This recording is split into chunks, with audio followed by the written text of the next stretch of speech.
Holy motherfucking shit. Son of a bitch, god damn it, fuck it sideways at every broomstick in the fucking, oh my god. Bitch, you have no idea what's about to come your way. Holy shit, what a day this is. Like, I can't even fucking describe. Oh my god. Coco, oh my god. Okay. So, it's gonna be a fucking long ass video because I got a lot of shit going on. So, let's see. Of course, I got my Harry Potter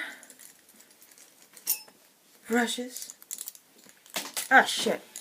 Ah! I think I just broke one.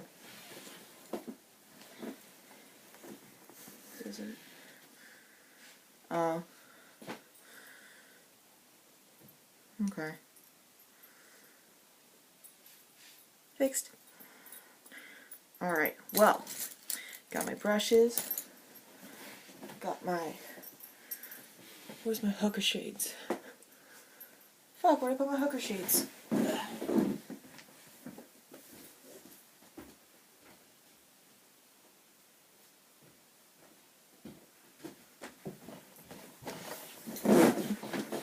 My hooker shades.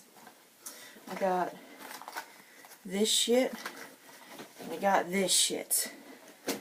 And I got this shit. So, we're doing lips last because I'm eating my fucking pizza. Like, you can't stop me on that. I should keep these out because I'm using them. So, let's start off at the very beginning, shall we? So, there is this man. His name is Mike. He started coming to Coffee Bean, you know, a while ago. Before I started working there, whatever. He gets like, okay, so in the beginning his drink was 2 32-ounce cold brew coffees with chocolate powder, like half powder chocolate powder, okay? So, now, this motherfucking crazy ass bitch, he gonna get 2 32-ounce cold brews, very specifically easy ice, very specifically a little more than half of the no sugar added scoop of a chocolate powder, but just like barely anymore. Like not another half scoop, no, none of that shit. Just like barely anymore.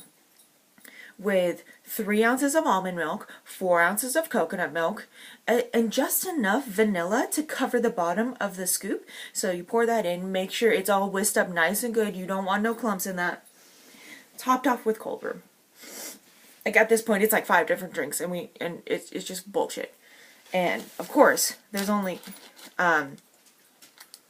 okay, hold up. So when at first I was making the drinks, and when he started getting like, he wanted the almond coconut milk, sure. He wanted a little bit more than normal, sure. And so for whatever reason, he liked the way I did it. I'm like, all right, cool. And so I did it. I would always make his drinks, and like people would be like, oh, show me how he makes my drinks. I wanna just know how to when he comes, blah blah blah. I'm like, yeah, okay. And then eventually, I don't even fucking know what happens. He just becomes this crazy ass bitch who goes and is like all specific about all this shit, and now I'm not his person. This girl who is, mind you, 19, is his person to make his drinks. Like, she's the only one who can make it right. Nobody else can make it right. She's the only one person. And if she's not working that day, he's not even gonna get his drinks because it's gonna taste horrible because she's not making it. And it's just bullshit. So, he's been getting more and more insane over this past year, and more and more creepy, especially towards Annalise, because remember, 14, mind you, he's like late 40s, early 50s, like old guy, and oh, fuck, my pizza's stuck. So, like, he's almost like hitting on her, and it's disgusting. He's like, oh, so, if you're only 19, how am I gonna take you out for drinks to thank you for the cold brew? I'm like, you don't do that. Like, you just don't do that. You don't thank her. Just be like, okay, bye. Tip me. Good. Done. Then, fast forward to yesterday, who always comes in the morning. always between like 5:30 and like 7 o'clock. So, I opened yesterday morning.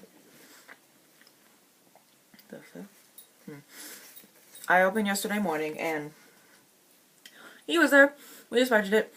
None of us really like to talk to him anymore. No, he doesn't like to talk to anybody, really, except for Kelly, who is like big boobed, fake face, full on bleached hair kind of bitch. And like one other person, which I don't really know why. I mean, she's pretty, but I mean, I don't really know why. And so I'm in the back. I'm like fixing up stuff because I need to move things around or whatever.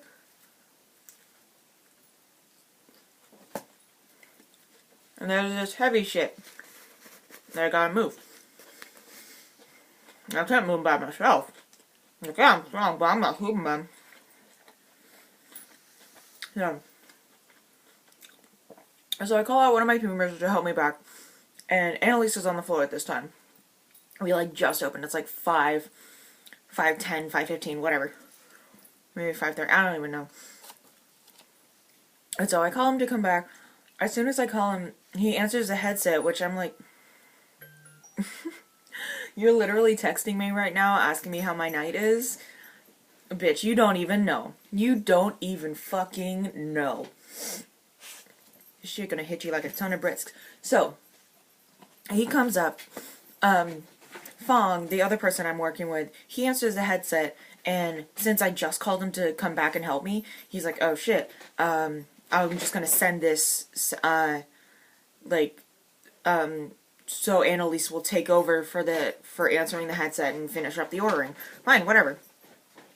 So he did that. He pulls up to the drive-thru window. He's already going off. He's like, what the fuck was that? He disrespected me. It's just so disrespectful. It's not the first time he's done this either. I'm gonna beat his motherfucking ass. And I'm like, I don't hear this.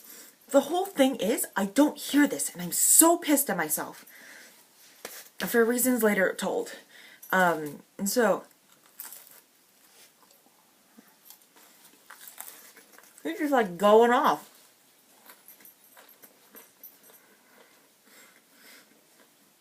About Fong like disrespecting him or some shit, which he didn't do at all.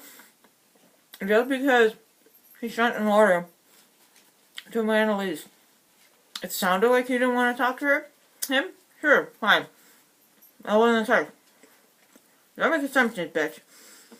You are a bitch, but I'm talking about him, bitch. So, he goes, I should probably do makeup. He doesn't say that. He's all like flipping his shit. And it's just fucking ridiculous. And so I'm still in the back cleaning up stuff. Fong goes back out there to help out with the floor. Because there's like more people coming in. More people coming through drive-thru now. So we're like getting business and whatever. What the fuck? Fred's playing with a tennis ball and he just flopped on his side. And so I see Annalise talking to Mike at the window, which she's trying to limit as much as possible because he's fucking creepy. Did I bring my tea out there? Shit. And so I'm just like, okay, probably just talking whatever. He's weird, creepy, whatever. And then, like, I don't know how, I was over the headset. I'm just like, hey, is everything okay?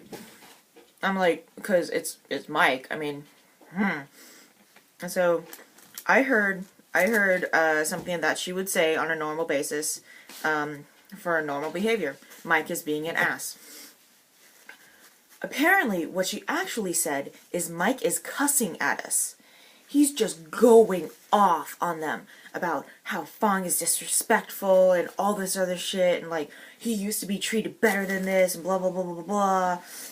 And then Annalise is like, you know, I don't like this, and I don't want you to talk about my friend this way. He fucking goes, oh, so I'm not your friend? What do I have to do to be your friend? Hang out here for 8 hours a day? Is that what it takes to be your friend? I'm like, what the fuck? No! No, stop! You're never gonna be friends with it, okay? Fucking 50-year-old. No, stop. You get coffee here, that's the only interaction we're ever gonna have with you, okay? Like, literally stop, you fucking child molester. And it just keeps going on and on and on. And apparently, Fong, he is he's a very bright, over the top personality.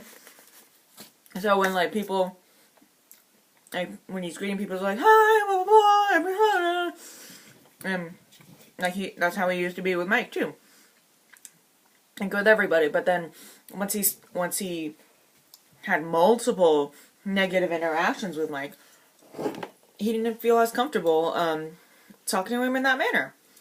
I mean, he still said hi. He's like, "Hey, good morning. Yeah, we'll get your drinks at the window." Something like that. Polite, professional, just not over the top, super excited about life. And so, bitch, this tea is good, by the way. It's fucking good. I need water, though. And so, Vaughn goes up to the window, he's like, "Yo, I don't know what you think you heard, but I didn't mean any disrespect. I was just helping my supervisor out like she asked me to, and blah, blah, blah." And then he says about how he used to be all super, blah, like when he was greeting him, and now he just acts normal happy. And so he told it. And so Fong told him, like, after having multiple negative, or having gotten to know you a little bit more, I don't feel as comfortable greeting you in that manner because of the type of person, like, you're that type, because you're that type of person. And that just flipped something in him, because oh my god, he wouldn't leave the drive-thru. We had like 4 cars behind him. He wouldn't leave. So they had just had to walk. Excuse me. They just had to walk away from the window because he was just gonna keep going and going and going. And I was so mad. I didn't know the severity of the situation, because if I did, you better fucking bet I would have been out there being like, "Nah, bitch, get away from them." But I didn't know, and I'm so pissed. And so, like, this whole time he's threatening Fong.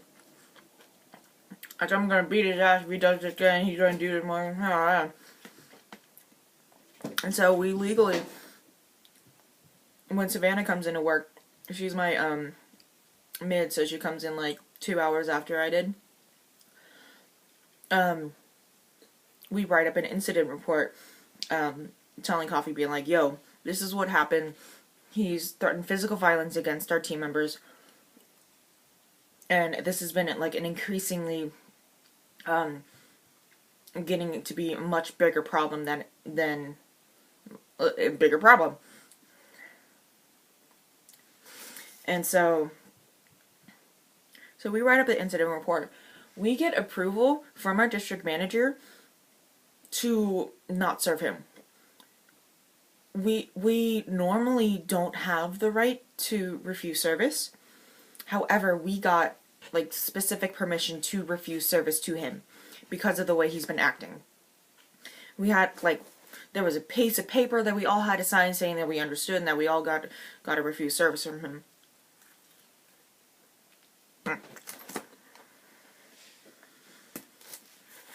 So, that morning, yesterday, he comes back later in the day, talks to Savannah, talks to her for like 40 minutes outside. I don't know what about. It's mostly just like him just trying to get his side of the story basically across. And she's like, "I mean, there's nothing really I can do. You're more than welcome to talk to Sarah about this. She's going to be here, like, she's opening tomorrow, so you can come in the morning tomorrow and she'll be here and you will be able to talk to her about this." And so, that's what he did. And this morning, in the middle of our rush, he comes up and, like, he's standing by the door and you can tell, like, shit's about to go down. So, I'm manager on duty. I'm the one who has to, like, maintain the floor while she's out doing this. And so, I'm doing that, keeping an eye on them, making sure, because Lord knows he would attack your guy. And he's not like a skinny dude. He's like a heftier, bigger guy. And I mean,